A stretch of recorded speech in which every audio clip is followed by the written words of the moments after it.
Welcome to LSC Single Sign On, or as I'll call it throughout this video, SSO.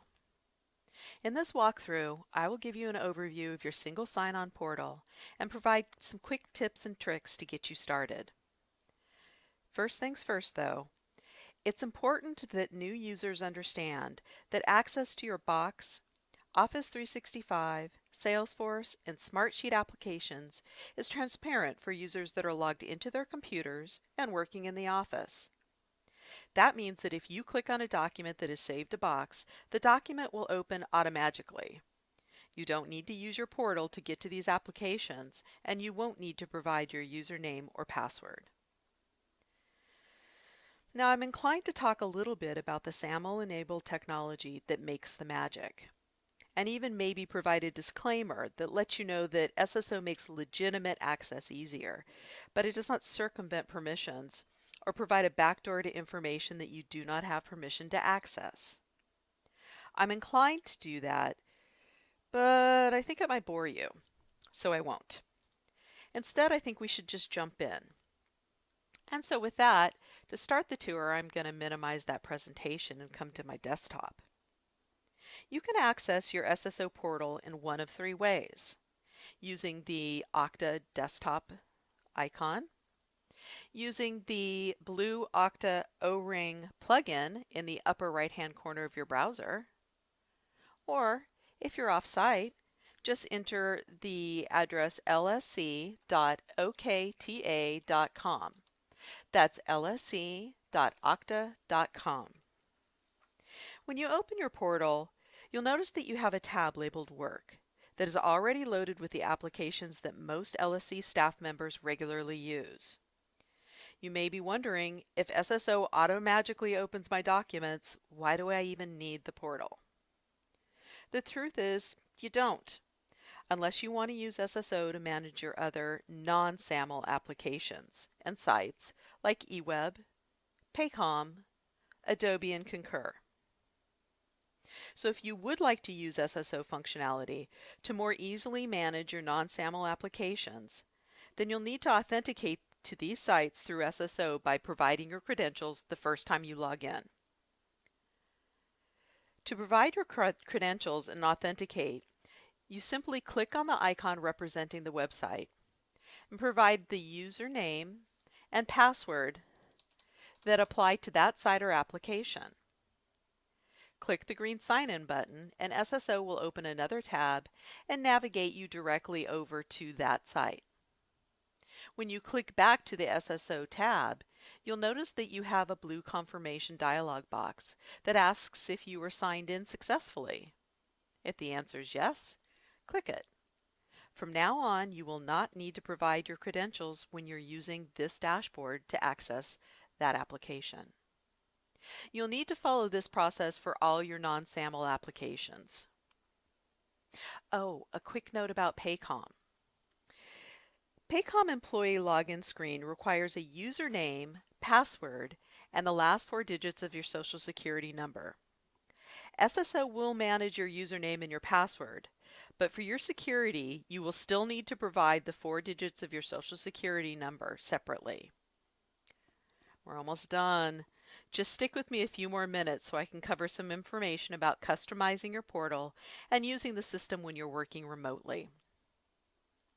Real quick, you can add additional tabs, up to 5 total, and applications as you need to facilitate your user experience. To add a tab, simply click the rightmost plus sign. When the Create New Tab dialog box opens, go ahead and name your tab. Click Save, and you'll notice your tab is there and ready for you to put applications on it. To add an application, you simply click the green Add Apps button in the upper right-hand corner. When you click that button, it'll bring you to the application library, where you can search for applications alphabetically, by subject matter, or by simply searching by the application name.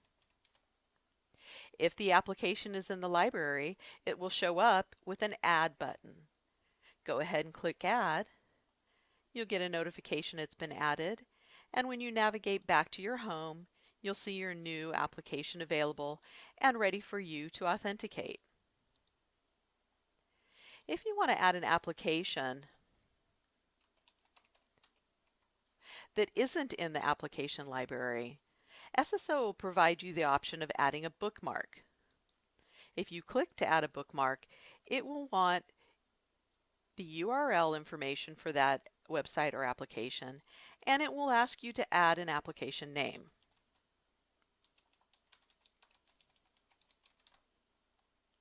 Click Add, and when you navigate home, you'll see that your new application is there and waiting for you to authenticate.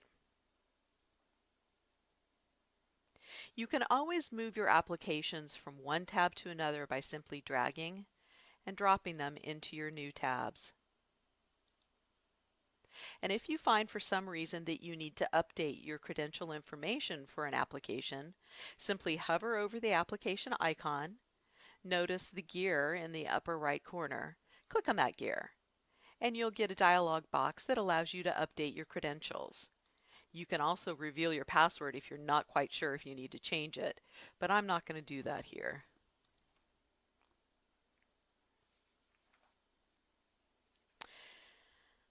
Last but certainly not least, I'd like to talk a little bit about our remote users. When you're working remotely, you can access your dashboard again by typing lsc.okta.com into your browser.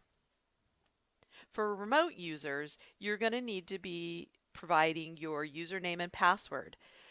That username and password are the username and password you provide to LSC for logging into your computer at your desk. Typically, your username would be something like your last name, the first letter of your first name, and the @lsc.gov. Once you've provided your username and password, the system will automatically navigate you right to your dashboard. If you want to use the dashboard, that's great.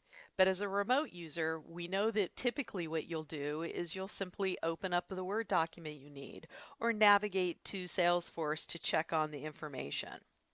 And that's fine.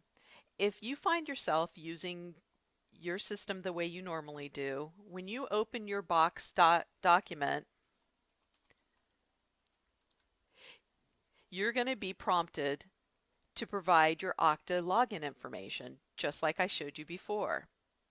Once you provide that login information the first time, so long as that session is active, and by that I mean so long as you're still working on your computer and haven't logged out of the computer or out of box, so long as that session is active, when you open another box document or you open a smart sheet or you open your Salesforce, all those applications will now open for you automatically.